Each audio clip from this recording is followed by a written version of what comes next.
Have you been making the wrong choice with cloves every morning without even realizing it? If you're over 50 and you've heard people praise cloves for digestion, immunity, and overall wellness, then stay with me, because today you're going to discover something most people never hear. 2 drinks made from the exact same ingredient can affect your body in very different ways.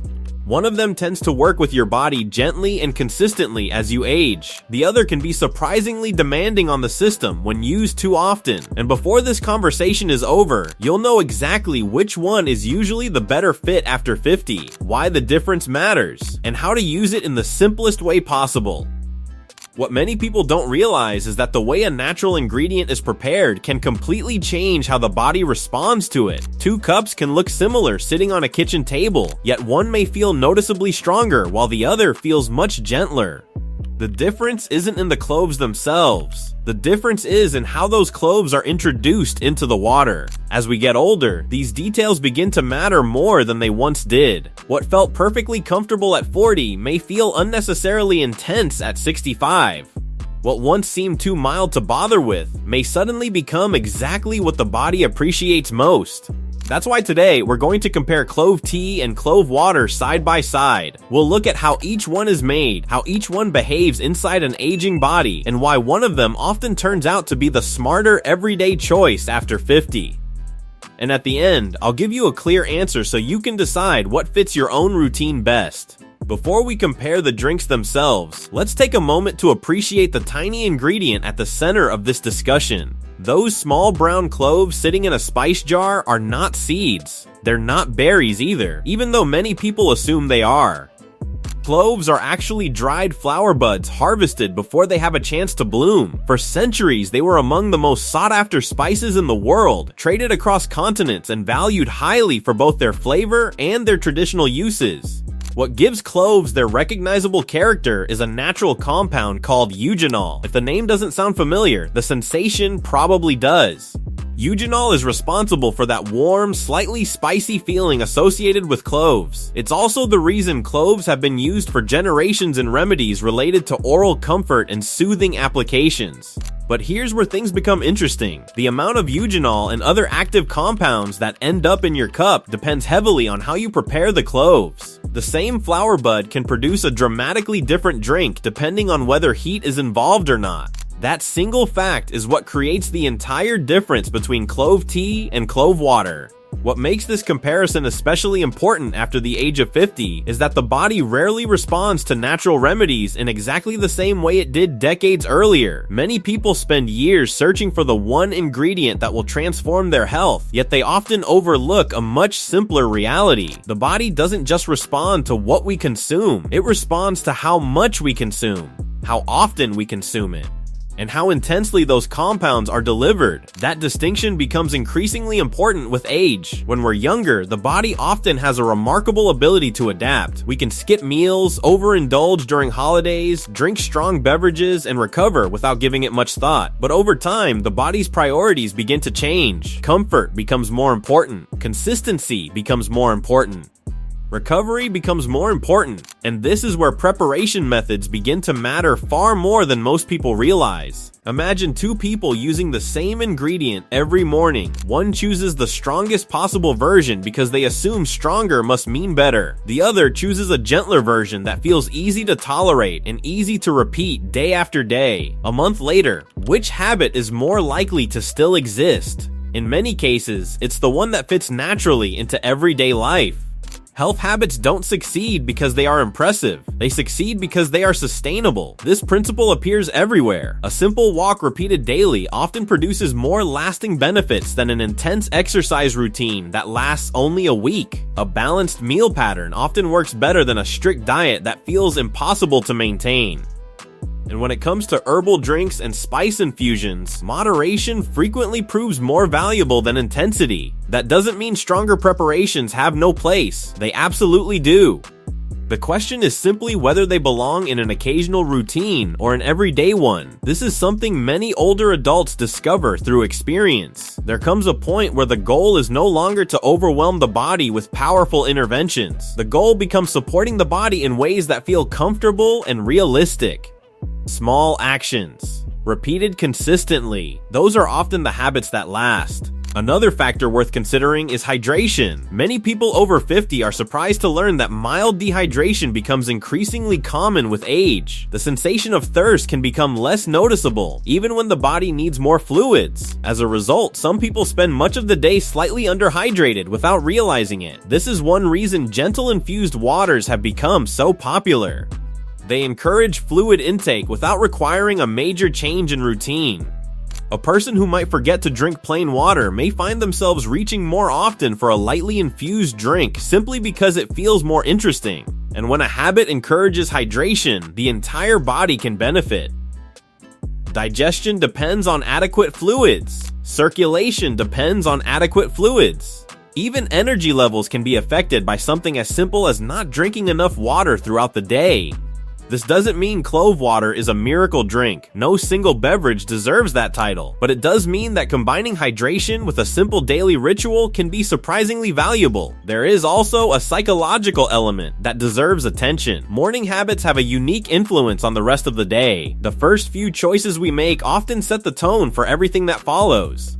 A person who begins the morning with a moment of intention is frequently more aware of other healthy decisions later on. One thoughtful choice leads to another. A glass of infused water becomes a nutritious breakfast. The breakfast becomes a short walk. The walk becomes a more active afternoon. Healthy routines often grow this way, not through dramatic transformations, but through a chain of small decisions. This is why many wellness practices survive for generations, not necessarily because they are powerful, but because they create moments of awareness.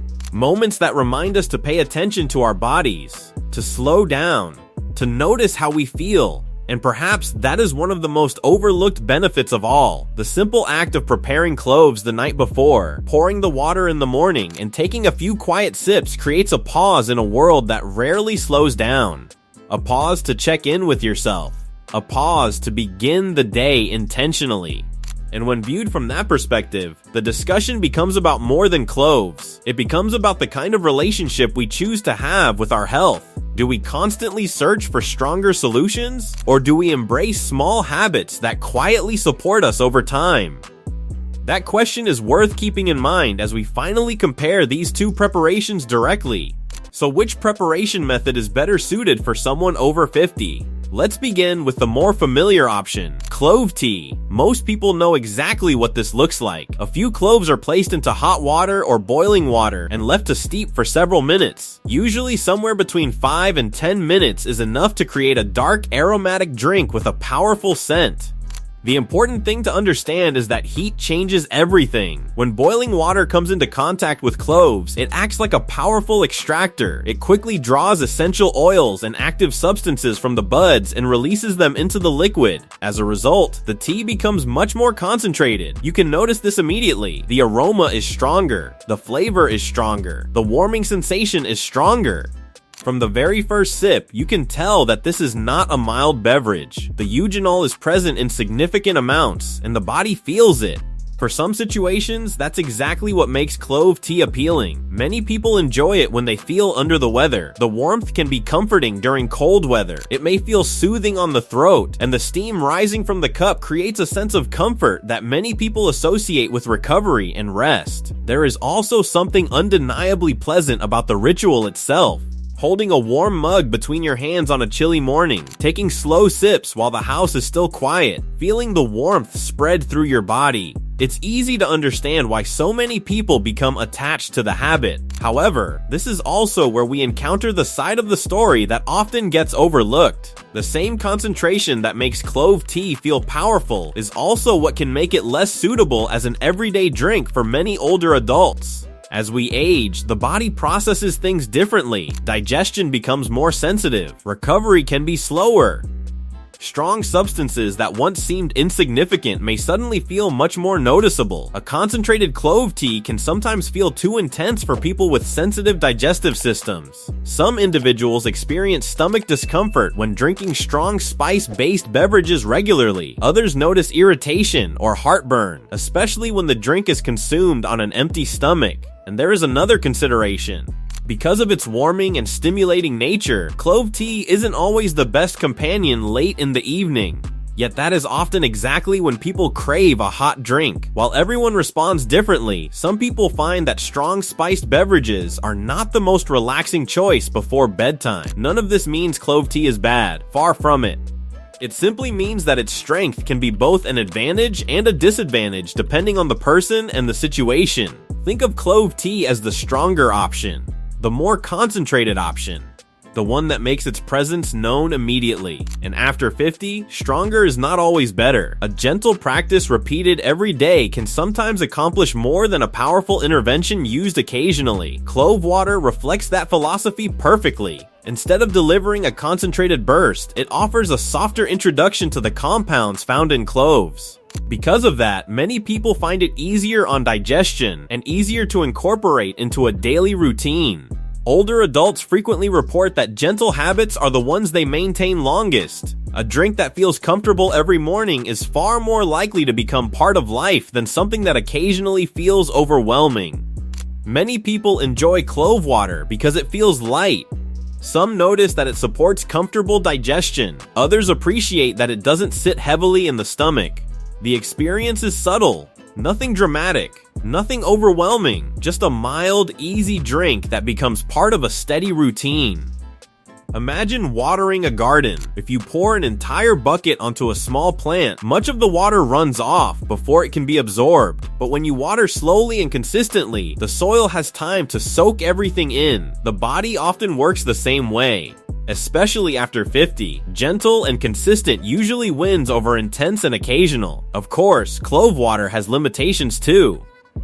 If you're expecting a powerful warming sensation, you won't find it here. If you want an immediate, noticeable effect, clove water is not designed for that. Its benefits come from patience. It works quietly, gradually, almost unnoticed. But perhaps that's exactly why so many older adults prefer it. By this stage of life, many of us have learned that lasting results usually come from steady habits rather than dramatic actions. So let's place these two drinks side by side and make the comparison simple. Clove tea is the stronger choice. It is warm, concentrated, aromatic, and fast-acting. Clove water is the gentler choice. It is mild, subtle, easier on the digestive system, and suited to consistency. There's an important safety discussion we need to have. Because no matter how natural something may be, it isn't automatically appropriate for everyone. Clove essential oil is highly concentrated. Consuming it is completely different from drinking water that has been infused with whole cloves. Ingesting essential oils can be risky and potentially harmful. Everything discussed here refers only to whole clove buds steeped in ordinary water. Never substitute the oil. One of the great lessons that comes with age is learning that natural and safe are not always identical concepts. Thoughtful caution is part of wisdom. Now, let's answer the question that brought you here. For most adults over 50 who are looking for a simple daily wellness habit, clove water generally comes out ahead. Not because it is stronger, not because it works faster. Quite the opposite. It wins because it is gentler. Just a simple morning ritual repeated consistently. Give it a couple of weeks. Pay attention to how you feel. Notice your digestion. Notice your comfort level. Notice whether the habit feels easy to maintain. Your body often provides the clearest feedback, and perhaps that's the most valuable lesson hidden inside these tiny brown flower buds. Their true wisdom isn't about power, it's about balance. When we're younger, we're often drawn to whatever seems strongest, fastest, and most dramatic. We assume bigger results require bigger effort. But life has a way of teaching a different lesson. The things that support us most are usually the things we do consistently, the quiet habits, the small acts of care, the choices repeated day after day. Healthy aging rarely comes from grand gestures. It comes from simple routines practiced faithfully over time. A glass of water, a morning walk, a nutritious meal, a good night's sleep. These are not exciting headlines, but they are often the foundation of long-term well-being. So tomorrow morning, when you hold that glass of clove water in your hands, remember that you're not chasing something dramatic. You're simply choosing a small act of care, and a life filled with those small acts tends to age more gracefully than one built on extremes. If you found this discussion useful, share it with someone you care about, a friend, a sibling, a spouse, or anyone over 50 who might benefit from understanding the difference between these two simple drinks. Sometimes the smallest pieces of information are the ones that quietly improve everyday life plus.